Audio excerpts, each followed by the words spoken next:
Hi there, Logic Language Learners. The volume is still being a bit weird, so I think it's quite quiet for the first few seconds, and then my voice gets really loud. So anyway, I hope you can hear me. So, today's video is all about it's all about using if clauses. So I had a request from an Elijah K, who said, could you do something about the different C clauses? So in other words, the different ways of using the word if in French and which tenses you need to use after it. So Elijah, I will be happy to do it for you, although you didn't put the bloody word please in. So here we go. So the way to really understand this is to understand the difference between what is known in English as the first conditional, the second conditional, and the third conditional. So this is nothing per se to do with the conditional, the tense, as in I would, or the past conditional, I would have. This is more to do with the tenses that you're referring to don't need to contain the conditional tense.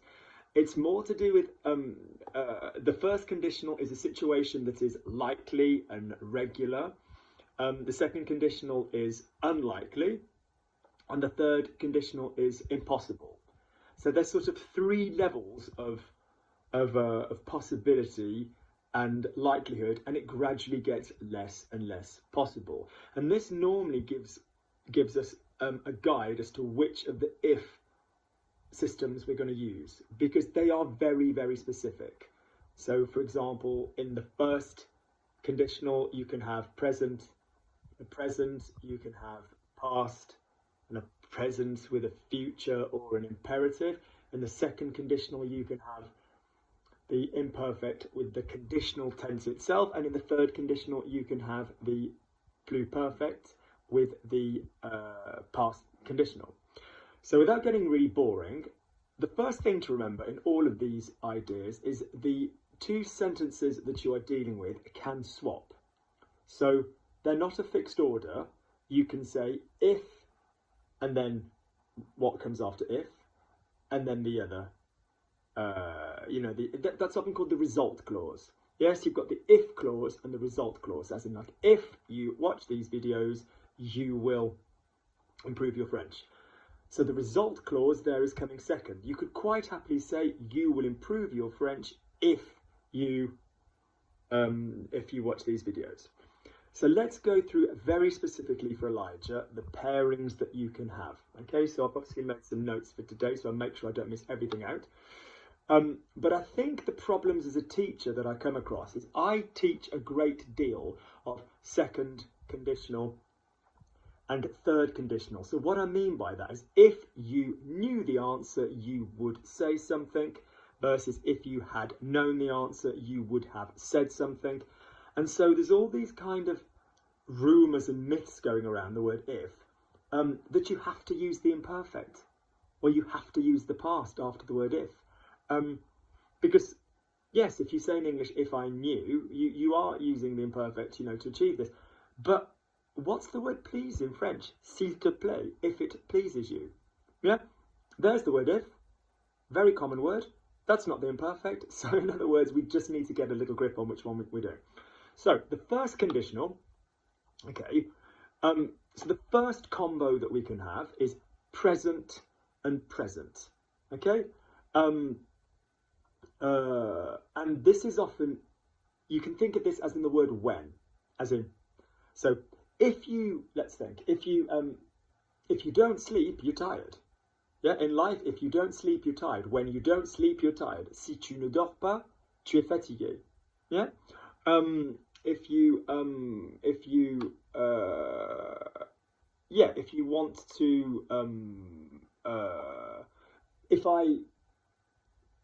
I don't go out, I speak to my mom. Yeah, generally in life, if I don't go out, I call my mom. Si je sors pas, je parle avec ma mère.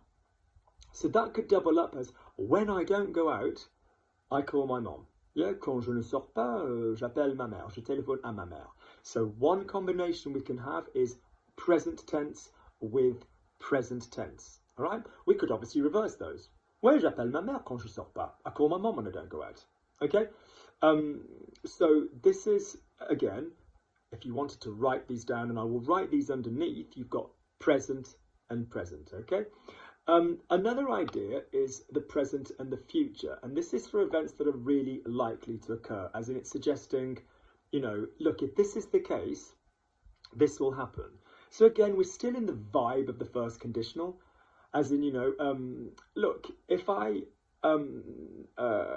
you do the work, you'll have the result you want.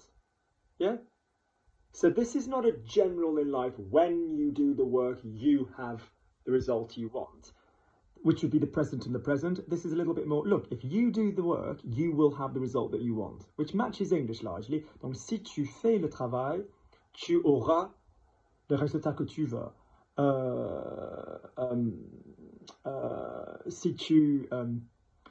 Look, if you eat better, you'll lose some weight.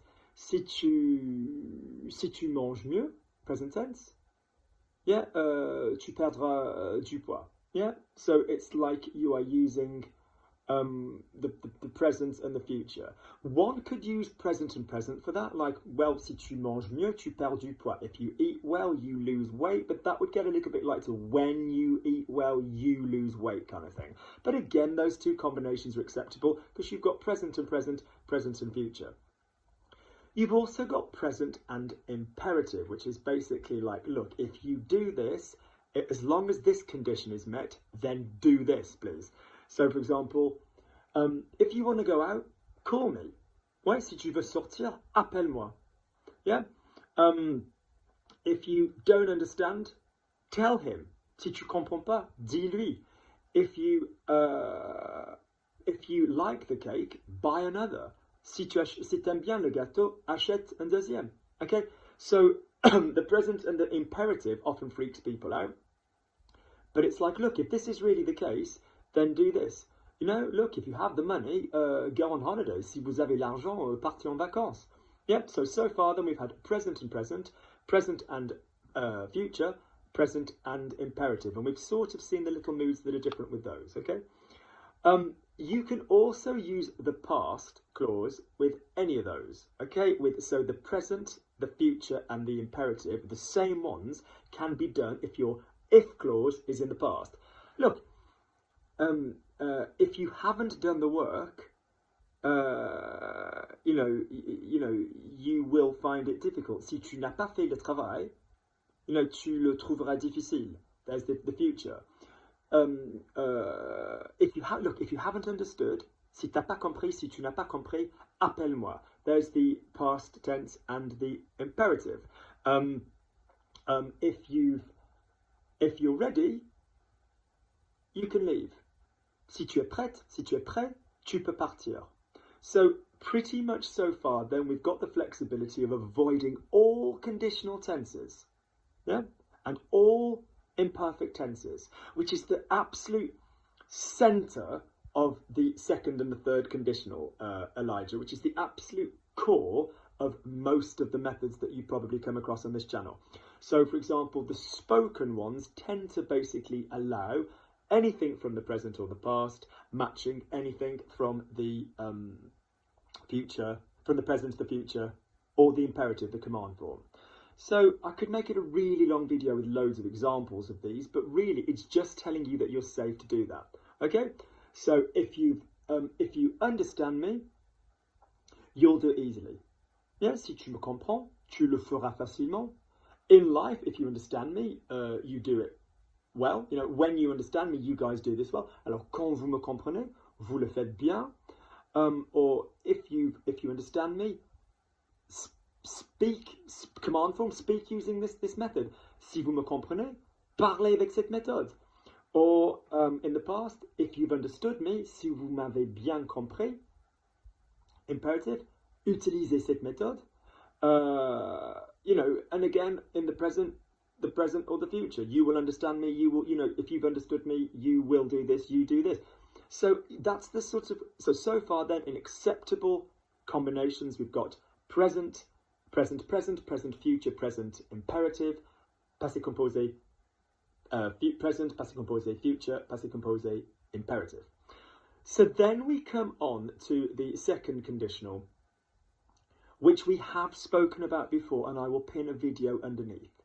And the trick with this is to realise that this is not flexible. And English often gets us in a twist because we say things like, if I knew the answer, I would say, or, oh, if I'd known the answer, I would say, you know, we kind of get it in a mess. You basically need to remember there is one system where you can, you are going to have no auxiliary in either method.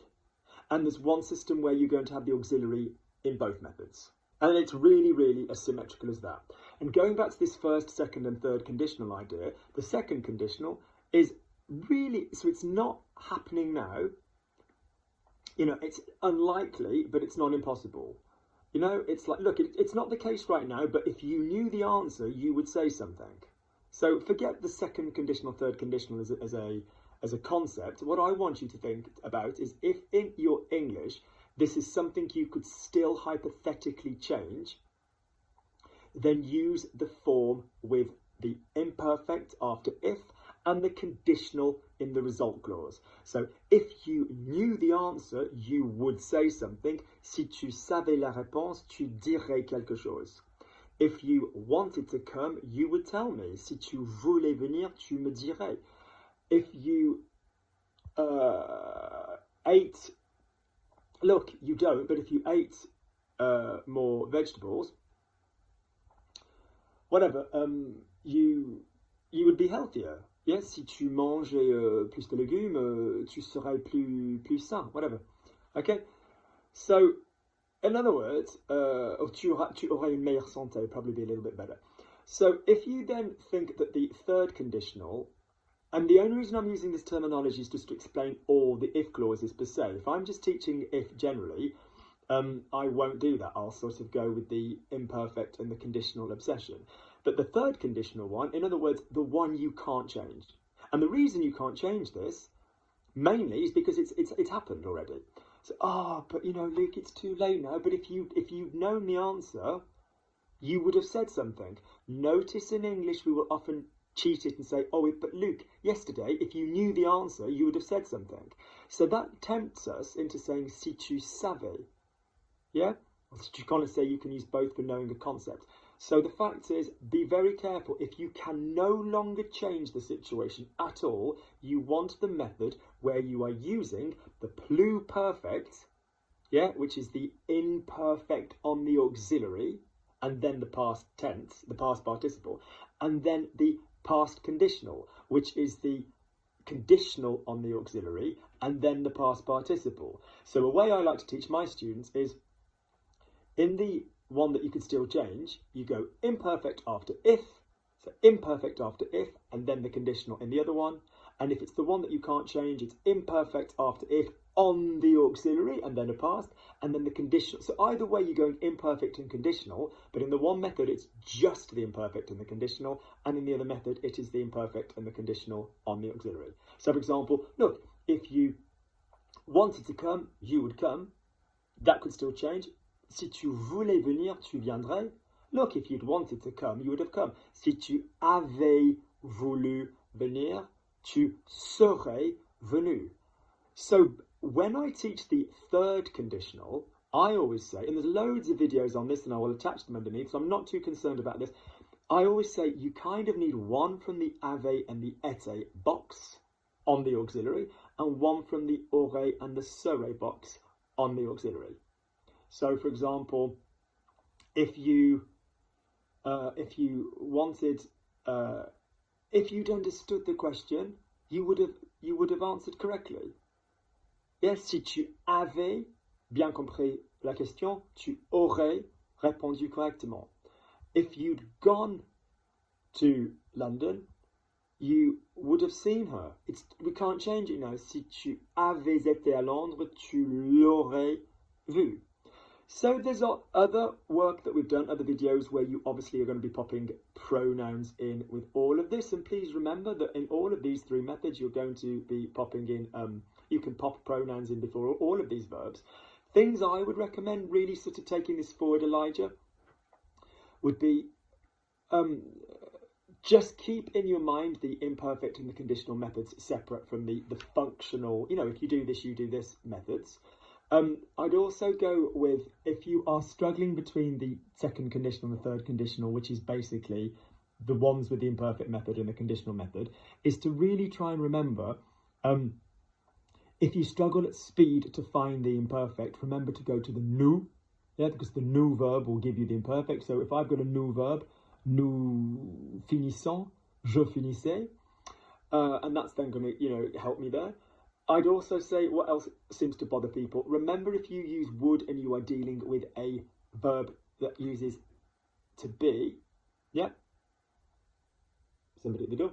If you're using would and you're dealing with a verb to be, then your verb to be, it doesn't seem to bother you when you use the pluperfect. So if you sort of say, if you had left, yeah, si tu étais parti, that doesn't bother you. But if you guys have, you would have arrived late, that upsets a lot of you guys to say tu serais arrivé. So remember, a nice preparatory exercise for all of this is to take whatever verb you're doing and give me the top 5 tenses. That means the ones without an auxiliary, and then the bottom 5 tenses, the ones without an auxiliary. So you've seen this method with me before. It's called the games video, and again I will attach that underneath, but that would be like il fait, il faisait, il fera, il ferait, subjonctif qu'il fasse. Il a fait, il avait fait, il aura fait, il aurait fait, subjunctive qu'il ait fait. So it goes present, was, will, would. You'll notice those are in alphabetical order. Subjunctive, present auxiliary, was auxiliary, will auxiliary, would auxiliary, subjunctive auxiliary. So that's just to be comfortable in all of these tenses, because if you're going to use every single method that we've just spoken about, other than the 2 subjunctives, which strictly speaking are moods rather than tenses, you've just used every tense. Yeah, in everything we've just spoken about, you've used every tense, really. Let me think. You've used the present, the passé composé, you've used the imperfect, you've used the conditional, you've used the pluperfect, you've used the conditional past. Yeah. Final little thing, okay? And I might just do an examples video on this. I might do, but I just think if you do too many examples in an explanation video, it just makes it really long for people to watch. You basically get what you're saying. So I might do an examples video that will follow at some point. There is another form, which is the second form of the conditional past, which basically is when, but that's literature. So that is when you would have what is ostensibly the imperfect subjunctive, so of the verb to have or the verb to be. So that would be fus, fus, fus, fusion, fusier, fus, fus, fu, fusion, fusier, fus, or us, us, u, usion, usier, us. And if you're thinking, what the hell just came out of your mouth, Luke, then good. But that is the imperfect subjunctive, which is one of the literary subjunctive, one of the literary tenses that we have. And if you go to my channel and you type literary tenses or imperfect subjunctive, there's a whole video on that. But the fact is, that is often used in literature in place of the third conditional. So if I had known, if I had understood, I would have done this. You know, then you'll often see, you know, have things like, you know, si j'eusse compris and all of this business. And that does come up. What's the noise? Yeah, so in other words, you will see that one as well, often mentioned in formal lists. Do you need to create it? Never. Do you need to recognise it? Yeah, absolutely, particularly if you read classical literature. But I'm not going to go into teaching that one now because it's on the literary tenses video. So there's a lot of videos to be pinned underneath this. I will pin all the stuff I've ever done on if I did this, I would do this. I think what really gets to Elijah's question is when you're not using those was and would, or was on the auxiliary and would on the auxiliary combinations. And remember, they can go the other way around. As long as you remember in the second and the third method, as long as you remember, Elijah, that after the word if, you've got the imperfect bit. So if you liked the video, you would tell me, si tu aimais, subjonctif imparfait la vidéo, tu me dirais, conditional. Or you would tell me if you liked the video, tu me dirais, si tu aimais la vidéo. It could go the other way around. Just remember your if clause can go on either side, but you're going to, in the second and the third conditional, you're going to have the imperfect after it. So you could then go first with that one, or you could go second with that one. Keep those two separate, as opposed to the if plus present, then another present. If plus present, then a future. If plus present, then do something.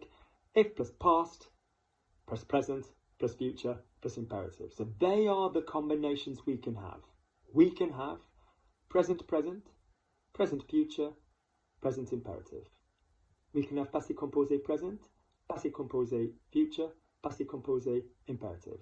We can have imperfect and conditional. I'm going on all of these with the if clause being first. I could have reversed them round. We've got passé composé, we've got imperfect and conditional. We've got conditional. We've got pluperfect and conditional past. That formally, those formally are the versions of speech that you could use. Don't forget, final answer, that you don't always say both. If somebody said, well, you know, would you want to come? You know, if I were to, you know, would you want to come? And you might go, well, if it were possible, you might yourself complete the pairing with somebody else. You know, you might complete any one of these pairings with somebody else. They might say a sentence and you'd then need to come up with the other one. So I might do an examples video. Let me know if this is clear, or let me know if you'd like some examples of every single one of them again and again and again and again. And I will do those. Or if it's clear you just wanted the structures that we could have there and you guys know how to do those tenses that I've mentioned. So do let me know underneath, please. I will speak to you soon. If you found this useful, please click like, please subscribe. Remember, the podcasts are available which teach you all of these tenses, all of these tricks. I will speak to you guys soon. Take care.